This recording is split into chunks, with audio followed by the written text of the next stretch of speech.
The Fat Controller's engines love being shiny and clean. It makes them feel cheerful as they puff across the Island of Sodor.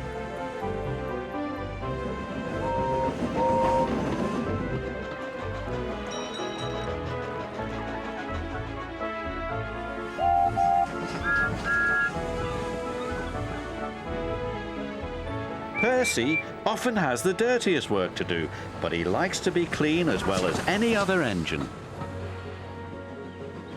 So washdowns are important to Percy. But the Fat Controller had bad news. Due to a water shortage, he said, no engine shall have more than one washdown a day. Usefulness before cleanliness, he added, and left. Percy was upset.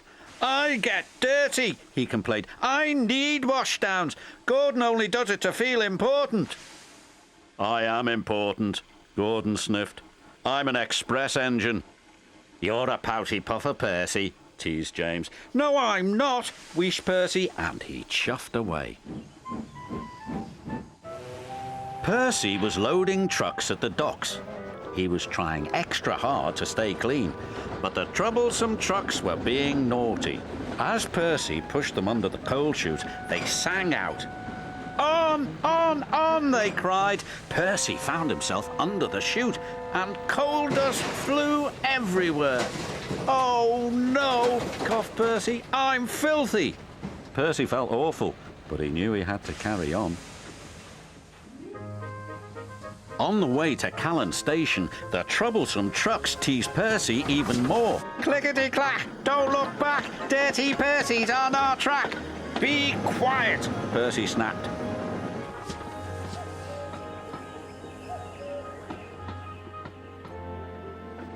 When Percy arrived at Callan Station, he was very upset. From now on, I'm only doing work where I won't get dirty, he said. Harold the helicopter was at Callan Station picking up medical supplies. Hello, Percy, he called. And he took off, blowing cinders and ashes everywhere. Not again, Percy cried. I want a washdown. Usefulness before cleanliness, reminded his driver. I want to be useful where I can't get dirty, Percy huffed. There's a load of sugar going to the chocolate factory, his driver said. We could take the sugar trucks. Sugar, said Percy. That's nice and clean. Percy was pleased.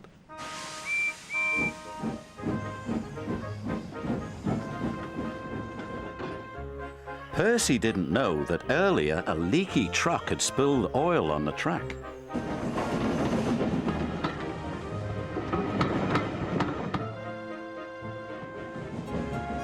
When he approached the chocolate factory, his driver applied the brakes, but Percy's wheels just skidded on the oily rails. Oh no! Hooted Percy.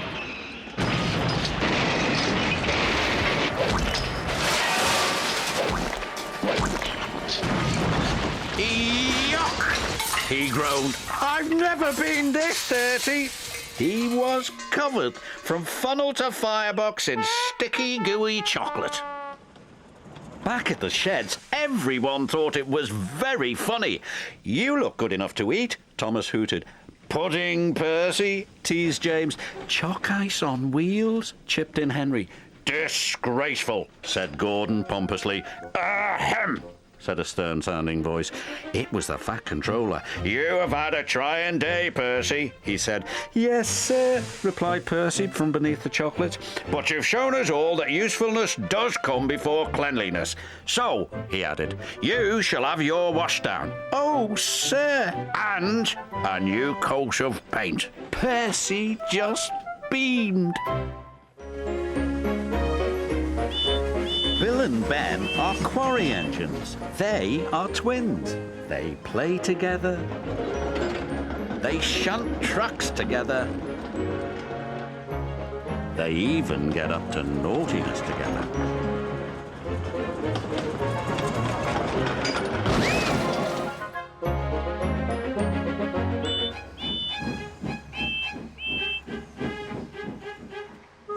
Wherever you find Bill, you will find Ben. Wherever you find Ben, you will find Bill. The Fat Controller had come to inspect his quarry engines. He found that Mavis and Bill were in fine working order. "Unfortunately, Ben," the Fat Controller said, "your buffers are damaged. You must report to the engine works immediately for a new set of buffers. Mavis, you will have to work with Bill until Ben returns." "Yes, sir," replied Mavis, and the Fat Controller drove away. Ben was happy. "I'm going to get new buffers," he gloated to Bill. "Well, I should get new buffers too," Bill complained. "We're twins, we do everything together." "But you don't need new buffers," Ben teased. "You're only getting new buffers because you're clumsy," snorted Bill enviously. "No, I'm not." "Yes, you are." "No, I'm not." "Yes, you are." "Will you two stop being grouchy?" Mavis scolded. "Now, come on, Bill, we've got work to do."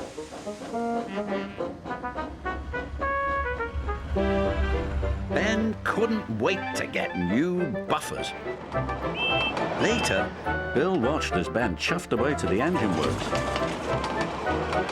He was green with envy. He wanted new buffers too. Bill returned to his job, but he wasn't thinking about work. All he could think about was Ben's new buffers. "Ooh," said Bill.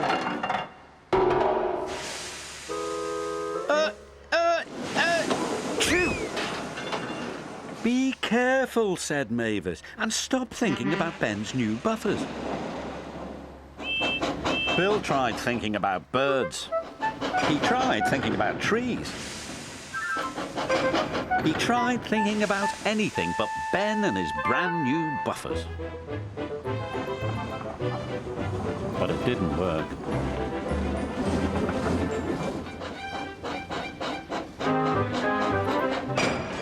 "I want new buffers too," he cried.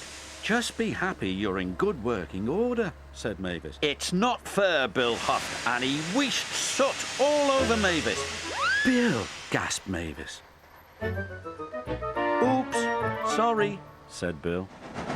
Bill tried his best to get on with his work, but the troublesome trucks had spotted a chance for a tease. Poor Bill. He works, he suffers, while Ben, his twin, gets brand new buffers." This made Bill very cross. "I might not have new buffers," he said, "but I still know how to biff a truck." "No!" Mavis cried. But it was too late.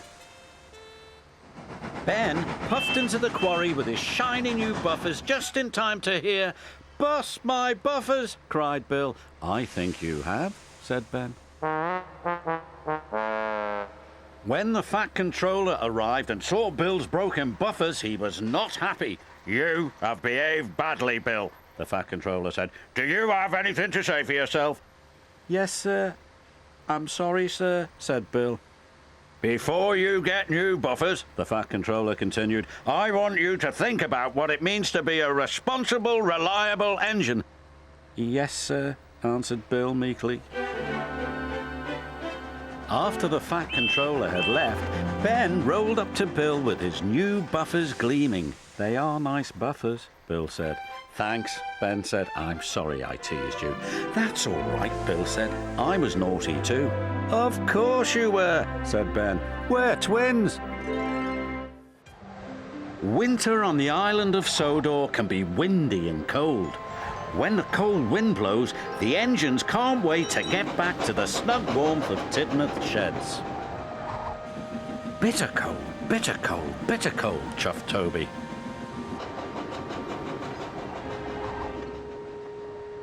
"Still, I'll soon be back in my nice dry shed." But suddenly, he could see a farmer standing knee-deep in snow. He was waving a red flag. Toby's driver applied the brakes. "My phone lines are down, all the roads are blocked, and my sheep have just started lambing," the farmer said. "They're trapped on the hillsides, cut off by the snow." "What can we do to help?" Toby chuffed. "I need a vet as quickly as possible." "We'll stop at the next signal box," said Toby's driver. "I'll phone the vet from there."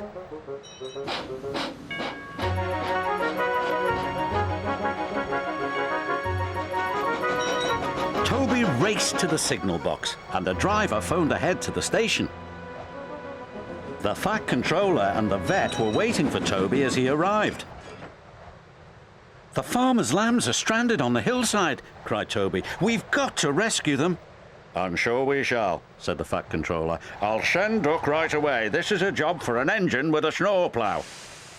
Toby knew Duck was the right engine for the job. He was very powerful. "Hurry!" Toby called anxiously as Duck chuffed out of the station.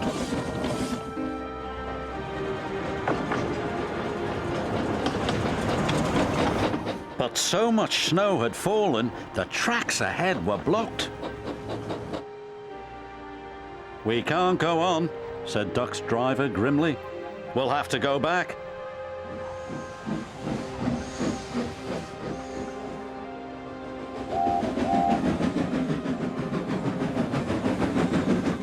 Toby was surprised to see Duck return to the station. "I tried my hardest," puffed Duck, "but the weather's getting worse." "Even Duck's snowplough can't get through," said his driver. Then Toby had an idea. "My old branch line runs out there, sir. Remember?" "That's far too dangerous," said the Fat Controller. "It would never carry Duck's weight." "It might take my weight," said Toby, "and I know that line like the back of my buffers," he added. "It's our only chance to help the newborn lambs." The Fat Controller agreed, but he told Toby to be very careful. Soon a blizzard was howling. Toby's driver was worried. "I can do it," called Toby, "as long as these rails hold." But Toby had forgotten about the rickety old bridge.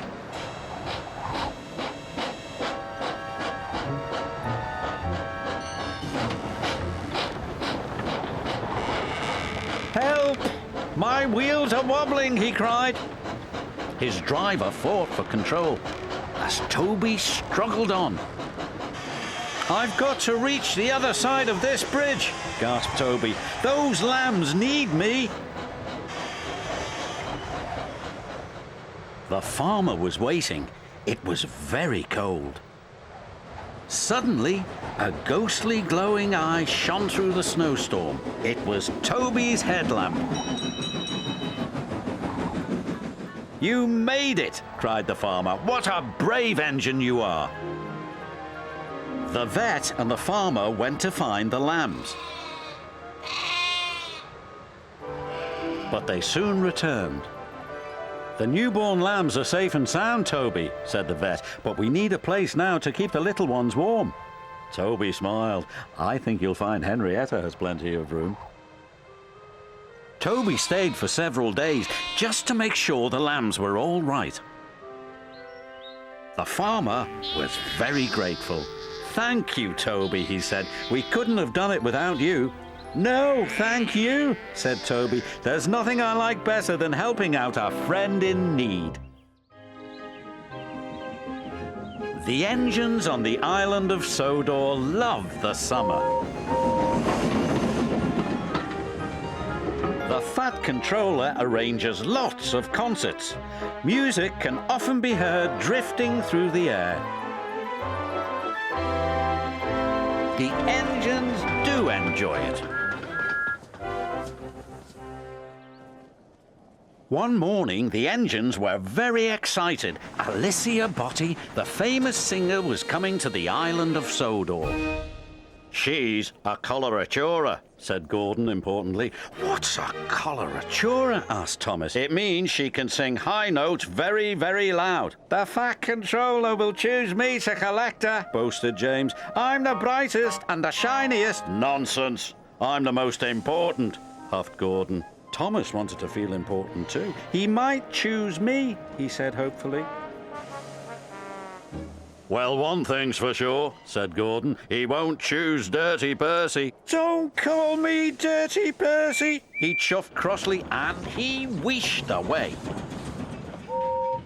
But the next day, the Fat Controller didn't choose Gordon, and he didn't choose James. He chose Thomas. "Make sure Annie and Clarabelle are squeaky clean," he said. "Yes, sir," said Thomas proudly. He felt very important indeed. "Move aside, Dirty Percy," chuffed Thomas. I'm the important engine today. But I need a washdown, Wailed Percy. my passengers will laugh at me. But I have to be squeaky clean, huffed Thomas, so you'll just have to wait. I can't wait. Grumped Percy, I'm a guaranteed connection. and he chuffed away. Soon, Thomas was shiny and squeaky clean. He felt more important than ever. But as the workers coupled Annie and Clarabel, they heard a strange noise. "What's that?" asked Thomas anxiously. His driver quickly oiled Annie and Clarabel's undercarriage. "That should take care of the bothersome squeak," he said. On the way to the docks, Thomas heard the squeak again. He was worried. It didn't sound like his squeaky clean squeak. Thomas squeaked noisily into the quayside where Alicia Botti was waiting.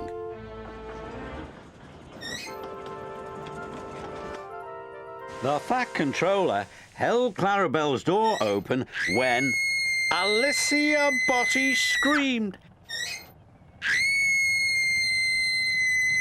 And she screamed, and she screamed, and she screamed.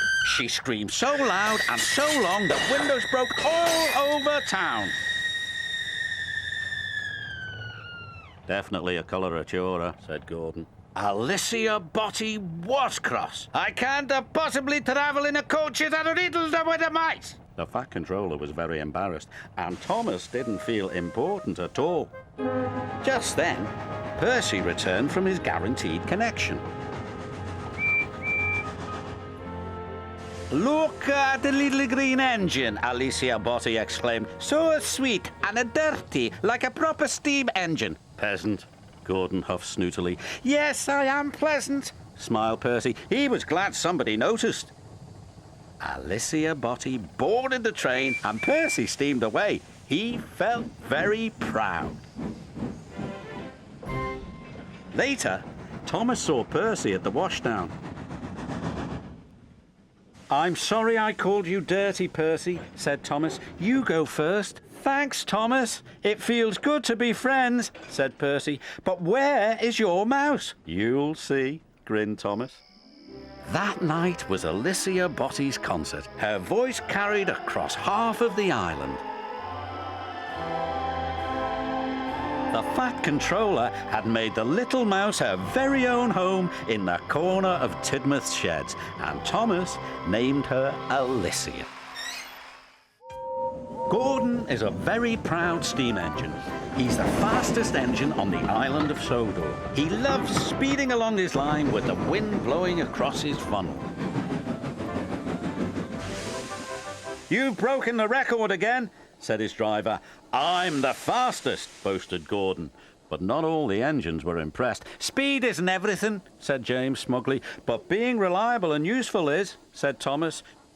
"You slow engines will never understand," snorted Gordon, "because you'll never go as fast as me." The Fat Controller arrived with news of a special for Thomas. "I want you to collect the jet engine and take it to the airfield."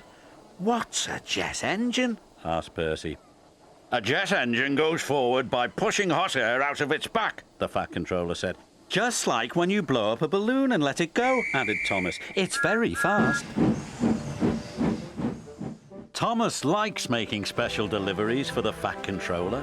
It makes him feel special.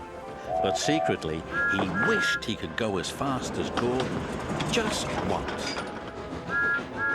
Thomas arrived at the docks excited to see the jet engine.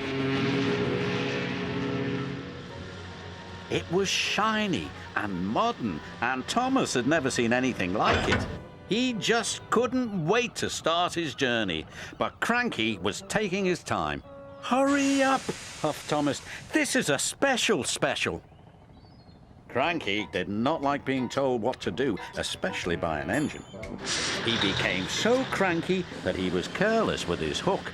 His hook knocked the switch, and the switch started the jet engine, and the engine began to whine.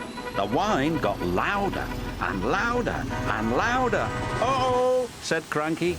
Before he could say anything else, the jet engine was rocketing Thomas up the track. "Oh," said Thomas. The driver tried to put on the brakes, but Thomas couldn't stop. Oh, boy! The station master called ahead. Clear the lines, it's a runaway train. Signals were changed and points were switched. Thomas had never been so excited. Thomas flew by James and rocketed past Henry and raced by Percy. They were amazed. Bertie was excited when he saw Thomas flying down the track. "Want a race, Thomas?" beeped Bertie. Never mind. No one had ever seen an engine go so fast. Gordon had no idea that Thomas was racing along the main line.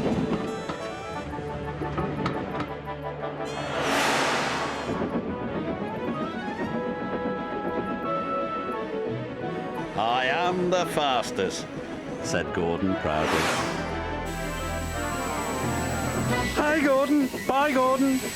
Gordon could not believe what he had seen.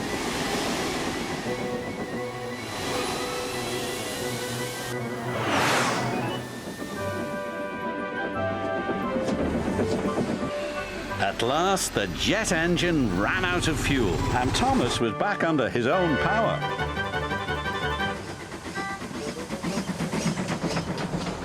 He steamed gently back into Knapford Station. "Sorry for overtaking you back there, Gordon."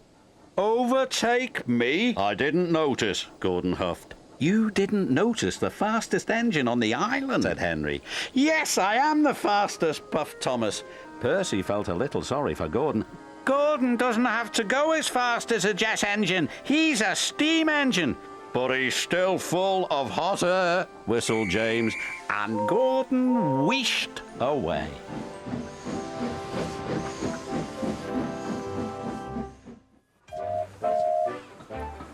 The engines on the Island of Sodor are good at different things. Gordon is a very good express. Percy is good at carrying the mail.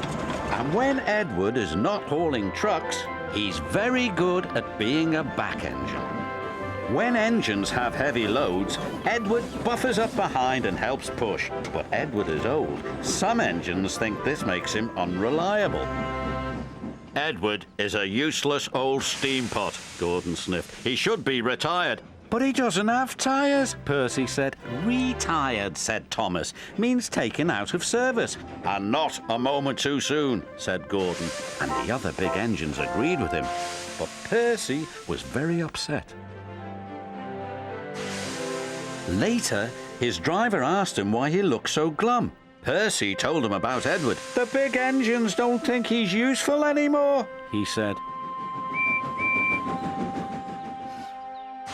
Percy's driver saw the Fat Controller and told him what Percy had said. "I will attend to the matter immediately." The Fat Controller had a plan. "The new loop line is completed," he said to Edward. "I want you to teach Stepney how to run it properly." "But, sir," he asked, "who will look after the trucks?" "Duck will do your work," the Fat Controller replied. When the other engines heard Duck was going to help them, they were pleased. "Duck is very reliable," said Henry. "It makes no difference to me," said Gordon pompously. "I don't need a back engine." And he wheeshed away. Edward enjoyed working with Stepney. It was great fun delivering passengers to stations in the beautiful countryside.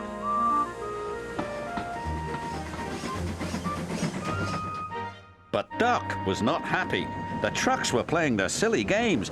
"Duck should play with other ducks, 'cause he's no good at pulling trucks. Quack, quack, quack, quack, hold back, they giggled.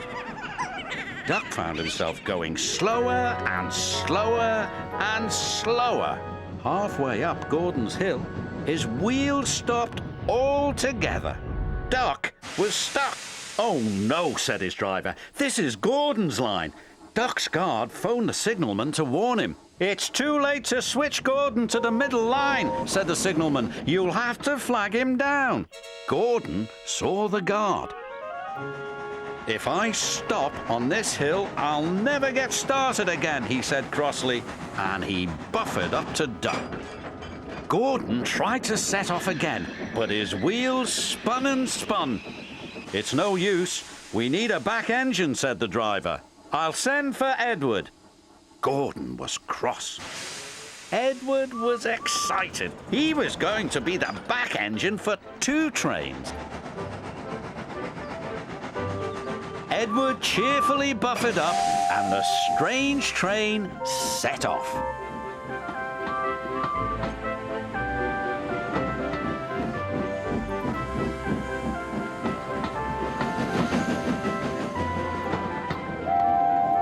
They chuffed gently into the station.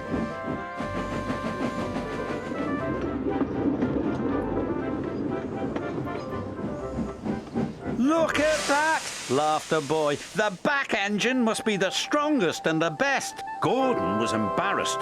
The Fat Controller spoke severely to Gordon. "You have said rude things about Edward," the Fat Controller said. "He proved today that he is useful, reliable, and very helpful." Gordon felt very ashamed. The next morning, Gordon apologized. "Thank you for helping me, Edward," puffed Gordon. "You really are a useful engine." "It's good to be back," Edward chuffed happily. The Fat Controller's plan had worked. There was no more talk about Edward retiring. Rusty, Rheneas and Scar Loey chugged cheerfully through the Sodor countryside.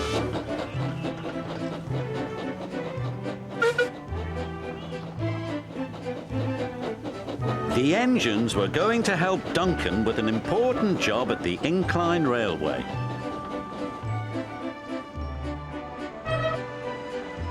The engines enjoy working at the Incline Railway.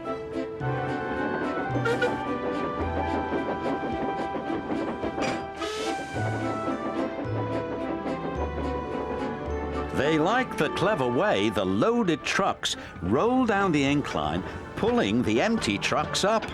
But they are always careful. Duncan doesn't like working at the Incline Railway. He is always impatient to get back to the junction. This makes him careless and gets him into lots of trouble.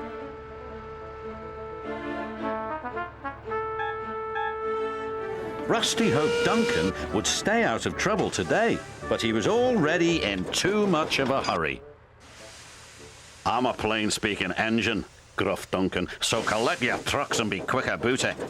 And off he steamed. "Bossy boots," chuffed Rheneas. "Pushy puffer," huffed Scar Loey. They didn't like Duncan telling them what to do. "He just wants to get back to the bustle of the junction," Rusty said.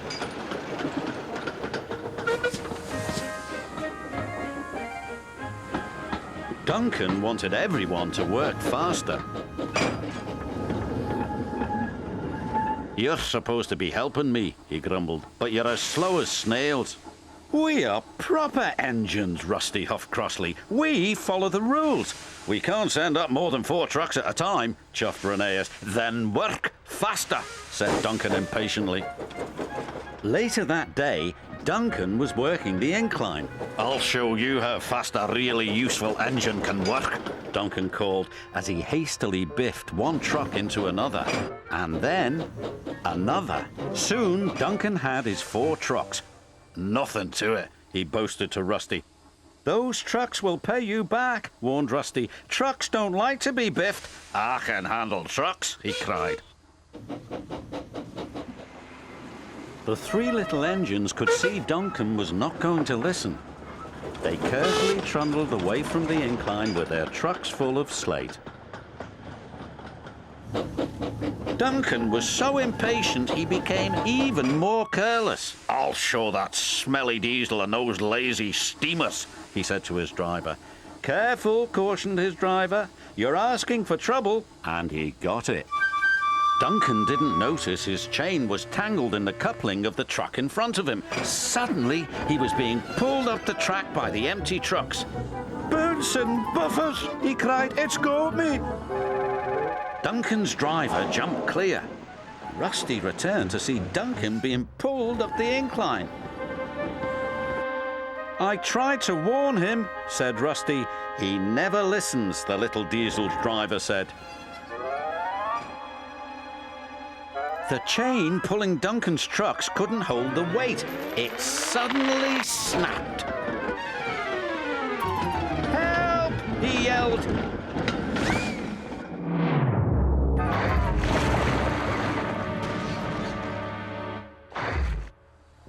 "Glug, glug, glug," he said. "Bluggle my broiler." Duncan felt foolish and very wet. When the Fat Controller arrived, he spoke severely to Duncan. "You have not been a responsible engine," he said. "Your impatience has caused confusion and delay, and you owe these engines an apology." "Sorry," Duncan said to Rusty, Rheneas and Skarloey. "Once you have been repaired," the Fat Controller said, "you will work the incline until you learn to be patient and careful." "Yes, sir," said Duncan. Rusty is a little diesel engine who works at the quarry on the island of Sodor.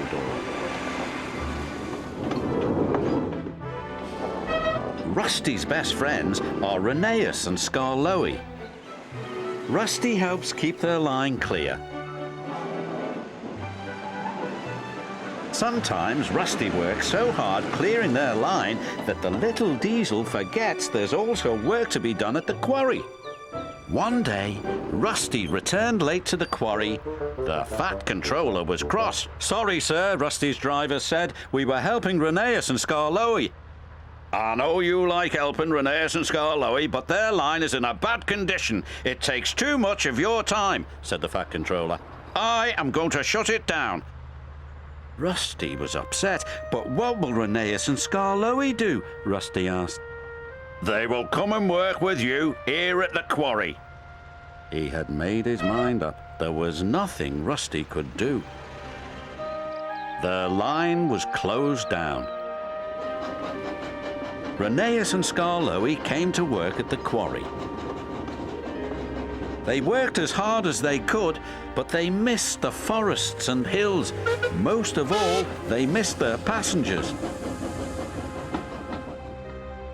Rusty could see they were not happy. The Fat Controller came to the quarry with important news. "We are going to be blasting for the next 2 weeks," he said. "It won't be safe for you here. I will have to find you other work." "Please, sir," Rusty said, "may we use the 2 weeks to repair Rheneas and Skarloey's line? Then they can go back to their old jobs." "There are plenty of line workers available," Rusty's driver added. The Fat Controller agreed. "But you have only 2 weeks to complete the job," he said sternly.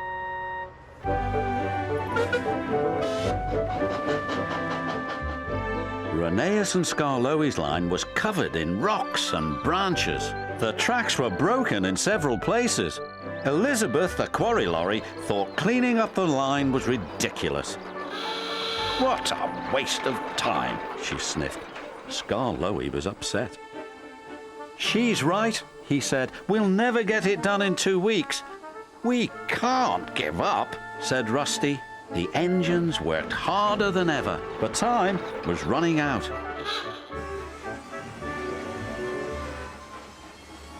The next day, Rusty had a very clever idea. "If only we had a lorry to help us," Rusty sighed. Elizabeth stopped.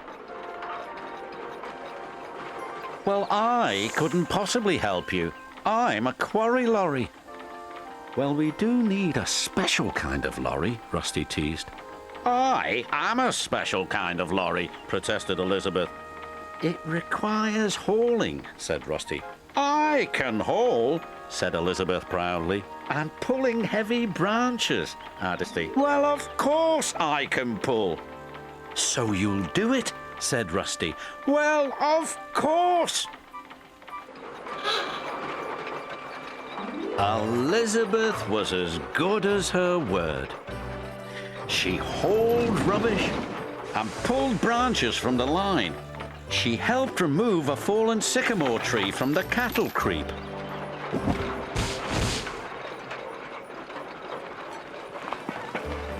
"Thank you, Elizabeth," said Rusty. "We couldn't have done it without you."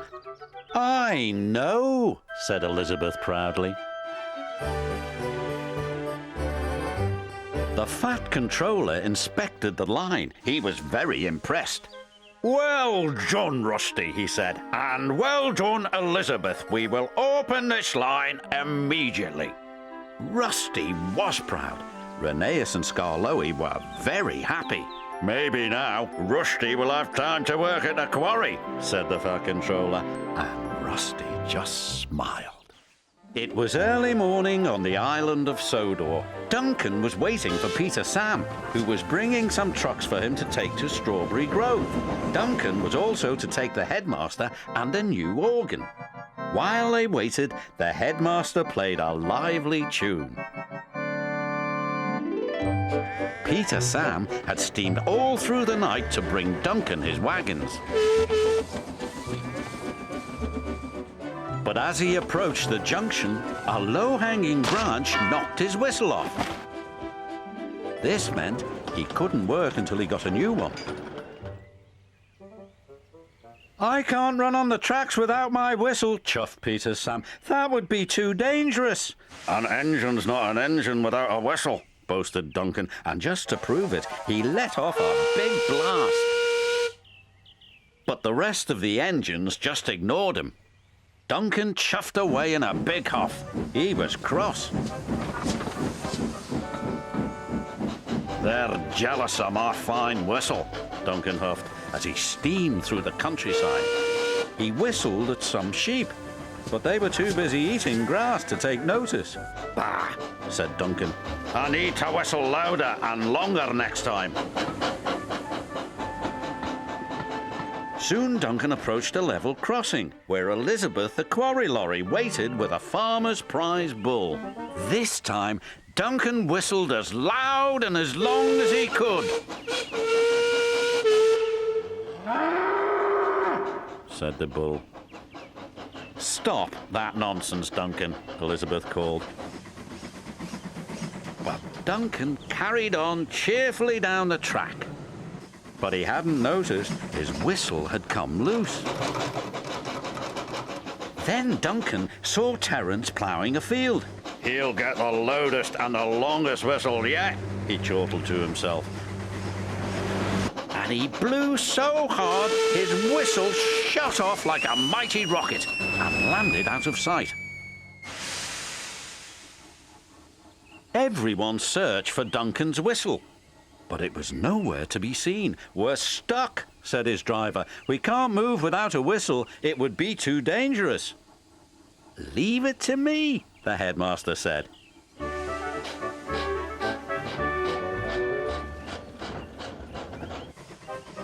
For the rest of the day, Duncan didn't make a sound, but the headmaster's organ did. As Duncan delivered his trucks, the headmaster tooted the organ at every crossing and every stop. It alerted everyone, just as well as a whistle would, although Duncan didn't think so.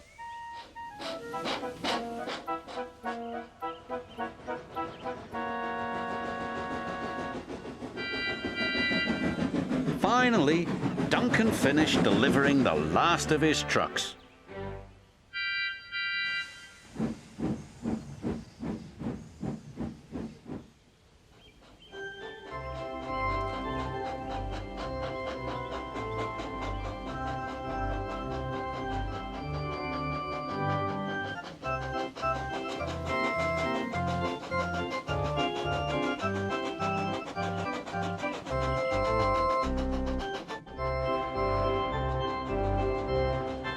Duncan steamed quietly back to the junction as the headmaster played the organ.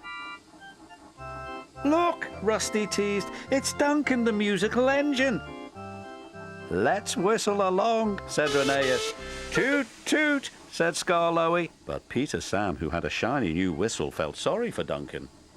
You really did well to deliver your goods without a whistle, he said. Do you think so? Said Duncan, cheering up a bit. Absolutely, said Peter Sam, even though an engine's not an engine without a whistle. Or an organ, chuckled the headmaster, and he tooted the organ. And all the engines tooted back, except Duncan, who just grinned. The Fat Controller's engines are proud of how useful they are. It makes them feel important. But none of them feels more important than Gordon. Watch out, Gordon wished. You'll get my paint all sooty. Pulling trucks is a sooty job, teased Salty, but then you wouldn't know. Of course not, Gordon huffed importantly. Express engines don't pull trucks. It wouldn't be dignified. Dingy-fried, puzzled Percy. What's that? Dignified, Gordon corrected. It means someone's too big for his buffers, teased Salty. "Pah," said Gordon, and he puffed away. That evening, fog covered the island of Sodor. Everything slowed down, and soon the docks were packed with waiting trucks. This caused confusion and delay. The Fat Controller came to the sheds. He was in a great hurry. "Henry, Thomas and Percy," he said, "you must go to the docks immediately." "Yes, sir," they whistled.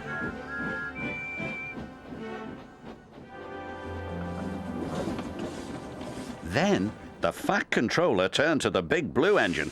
"You too, Gordon," he said. "I need a big engine to take the trucks where they won't be in the way."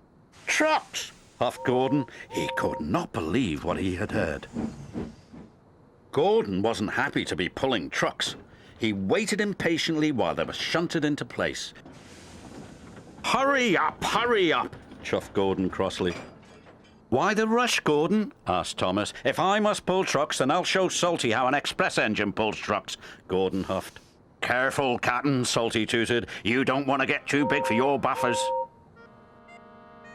But Gordon ignored Salty.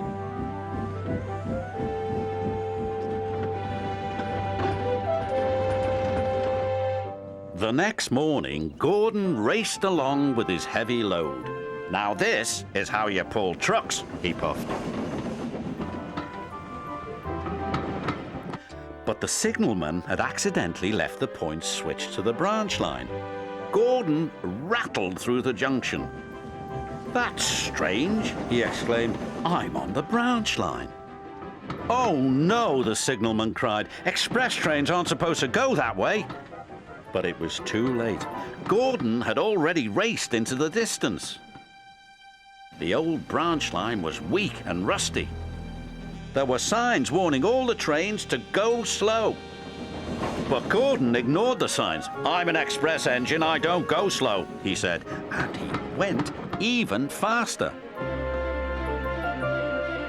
The branch line couldn't take his weight, and the rails buckled.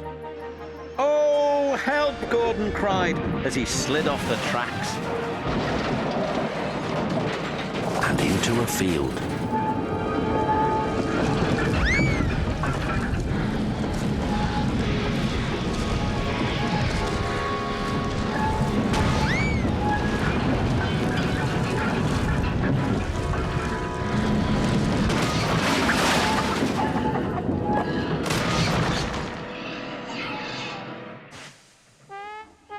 No one was hurt, but poor Gordon felt very undignified. "What will the Fat Controller say?" he groaned. He found out soon enough. "Well, Gordon," the Fat Controller said, "you wanted to show Salty a thing or two, and you've certainly done that. You've shown him how silly it is to ignore go-slow signs." "Sorry, sir," said Gordon, and he let out a sad wheesh of steam. Gordon was soon repaired and back at the docks ready for work, but he was very unhappy with himself. "Everyone makes mistakes," said Thomas, "even you." "Salty, sorry he teased you," puffed James. "And I'm sorry I was too big for my buffers," chuffed Gordon. And all the engines gave a jolly toot. even Gordon.